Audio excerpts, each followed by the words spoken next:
Chapter 7. The Shaggy Man's Transformation.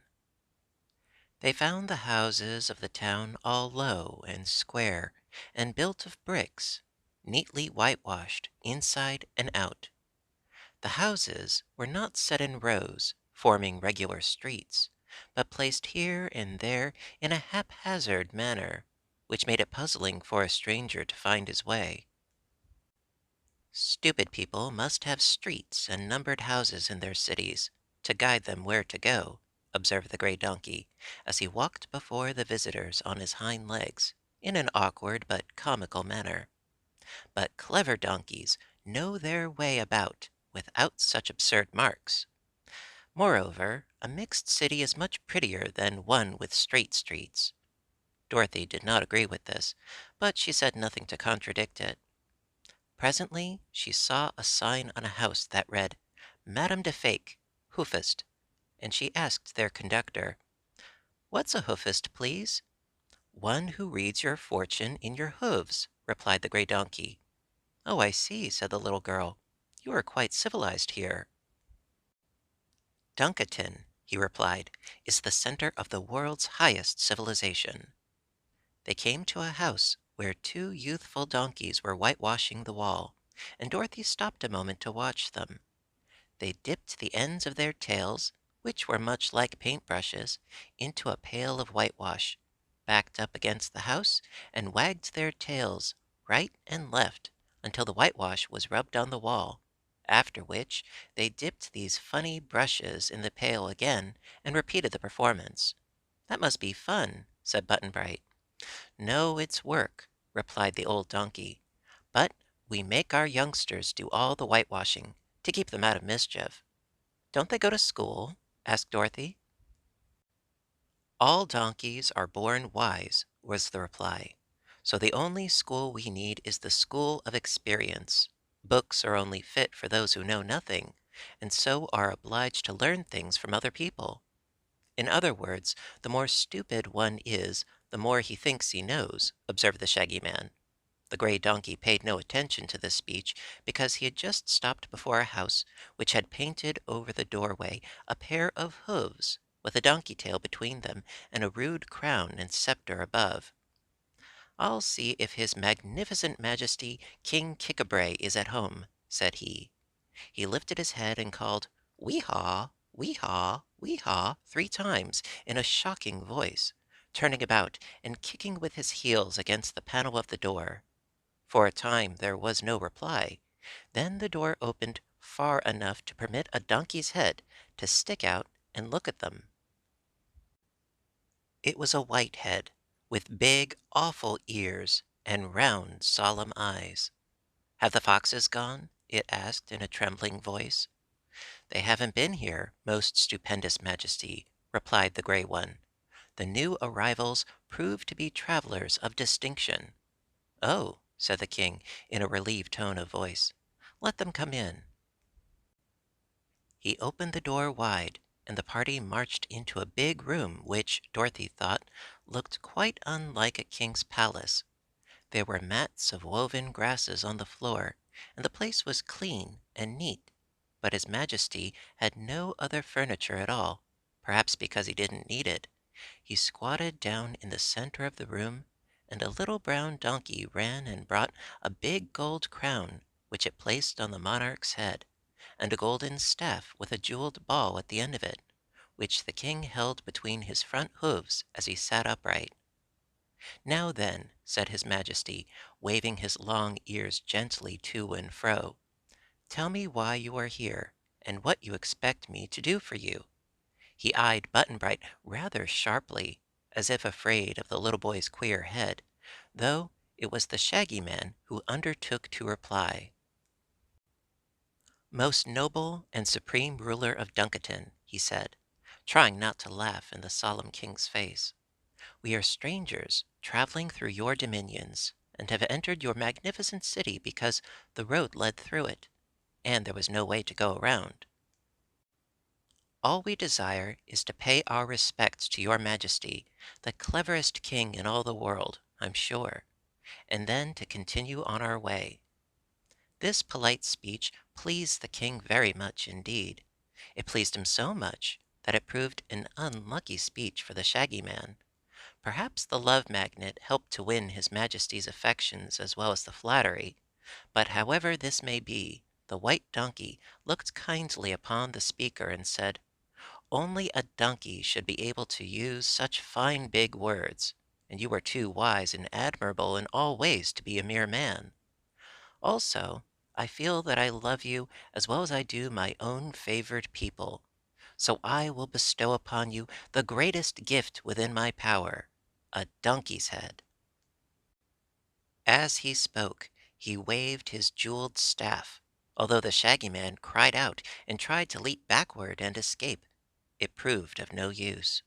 Suddenly his own head was gone, and a donkey head appeared in its place. A brown, shaggy head, so absurd and droll that Dorothy and Polly both broke into merry laughter, and even Button Bright's fox face wore a smile. Dear me!" cried the Shaggy Man, feeling his shaggy new head and his long ears. "What a misfortune! What a great misfortune! Give me back my own head, you stupid king, if you love me at all." "Don't you like it?" asked the king, surprised. "Hee haw! I hate it! Take it away, quick!" said the Shaggy Man. "But I can't do that," was the reply. "My magic works only one way. I can do things, but I can't undo them. You'll have to find the Truth Pond and bathe in its water in order to get back your own head. But I advise you not to do that. This head is much more beautiful than the old one." "That's a matter of taste," said Dorothy. "Where is the Truth Pond?" asked the Shaggy Man earnestly. "Somewhere in the Land of Oz, but just the exact location of it I cannot tell," was the answer. "Don't worry, Shaggy Man," said Dorothy, smiling because her friend wagged his new ears so comically. "If the Truth Pond is in Oz, we'll be sure to find it when we get there." "Oh, are you going to the Land of Oz?" asked King Kickabray. "I don't know," she replied, "but we've been told we are nearer the Land of Oz than to Kansas, and if that's so the quickest way for me to get home is to find Ozma." "Hee haw! Do you know the mighty Princess Ozma?" asked the king, his tone both surprised and eager. "Of course I do. She's my friend," said Dorothy. "Then perhaps you'll do me a favor," continued the white donkey, much excited. "What is it?" she asked. "Perhaps you can get me an invitation to Princess Ozma's birthday celebration, which will be the grandest royal function ever held in Fairyland. I'd love to go." "Hee haw! You deserve punishment rather than reward for giving me this dreadful head," said the Shaggy Man sorrowfully. "I wish you wouldn't say 'hee haw' so much," Polychrome begged him. "It makes cold chills run down my back." "But I can't help it, my dear. My donkey head wants to bray continually," he replied. "Doesn't your fox head want to yelp every minute?" he asked Button Bright. "Don't know," said the boy, still staring at the Shaggy Man's ears. These seemed to interest him greatly, and the sight also made him forget his own fox's head, which was a comfort. "What do you think, Polly? Shall I promise the Donkey King an invitation to Ozma's party?" asked Dorothy of the Rainbow's Daughter, who was flitting about the room like a sunbeam, because she could never keep still. "Do as you please, dear," answered Polychrome. "He might help to amuse the guests of the Princess." "Then, if you'll give us some supper and a place to sleep tonight, and let us get started on our journey early tomorrow morning," said Dorothy to the king, "I'll ask Ozma to invite you, if I happen to get to Oz." "Good! Hee haw! Excellent!" cried King Kickabray, much pleased. "You shall all have fine suppers and good beds. What food would you prefer? A bran mash or ripe oats in the shell?" "Neither one," replied Dorothy promptly. "Perhaps plain hay or some sweet juicy grass would suit you better," suggested King Kickabray musingly. "Is that all you have to eat?" asked the girl. "What more do you desire?" "Well, you see, we're not donkeys," she explained, "and so we're all used to other food. The Foxes gave us a nice supper in Foxville. We'd like some dewdrops and mist cakes, said Polychrome. I'd prefer apples and a ham sandwich, declared the Shaggy Man. For although I've a donkey head, I still have my own particular stomach. I want pie, said Button Bright. I think some beefsteak and chocolate layer cake would taste best, said Dorothy. Hee haw, I declare, exclaimed the king. It seems each one of you wants a different food. How queer all living creatures are, except donkeys. And donkeys like you are queerest of all, laughed Polychrome. Well, decided the king, I suppose my magic staff will produce the things you crave. If you are lacking in good taste, it's not my fault. With this, he waved his staff with a jeweled ball, and before them instantly appeared a tea table, set with linen and pretty dishes, and on the table were the very things each one had wished for. Dorothy's beefsteak was smoking hot, and the Shaggy Man's apples were plump and rosy-cheeked. The king had not thought to provide chairs, so they all stood in their places around the table and ate with good appetite, being hungry. The Rainbow's Daughter found 3 tiny dewdrops on a crystal plate, and Button Bright had a big slice of apple pie, which he devoured eagerly. Afterward, the king called the brown donkey, which was his favorite servant, and bade it lead his guests into the vacant house where they were to pass the night. It had only one room and no furniture, except beds of clean straw and a few mats of woven grasses. But our travelers were contented with these simple things, because they realized it was the best the Donkey King had to offer them. As soon as it was dark, they lay down on the mats and slept comfortably until morning. At daybreak, there was a dreadful noise throughout the city. Every donkey in the place brayed. When he heard this, the Shaggy Man woke up and called out, "Hee haw!" as loud as he could. "Stop that!" said Button Bright in a cross voice. Both Dorothy and Polly looked at the Shaggy Man reproachfully. "I couldn't help it, my dears," he said, as if ashamed of his bray, "but I'll try not to do it again." Of course they forgave him, for as he still had the Love Magnet in his pocket, they were all obliged to love him as much as ever. They did not see the king again, but Kickabray remembered them, for a table appeared again in their room with the same food upon it as the night before. "I don't want pie for breakfast," said Button Bright. "I'll give you some of my beefsteak," proposed Dorothy. "There's plenty for us all."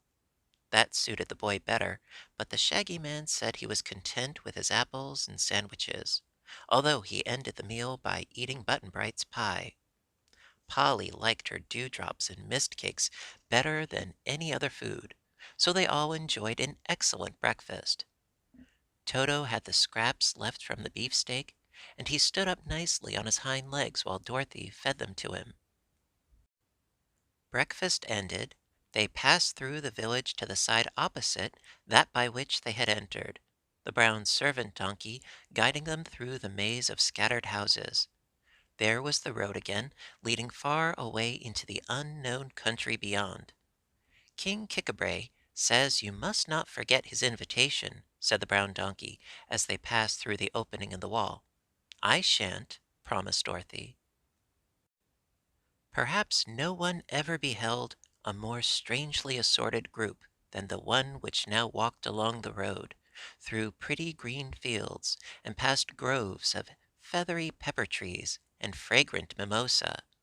Polychrome, her beautiful gauzy robes floating around her like a rainbow cloud, went first, dancing back and forth, and darting now here to pluck a wild flower, or there to watch a beetle crawl across the path.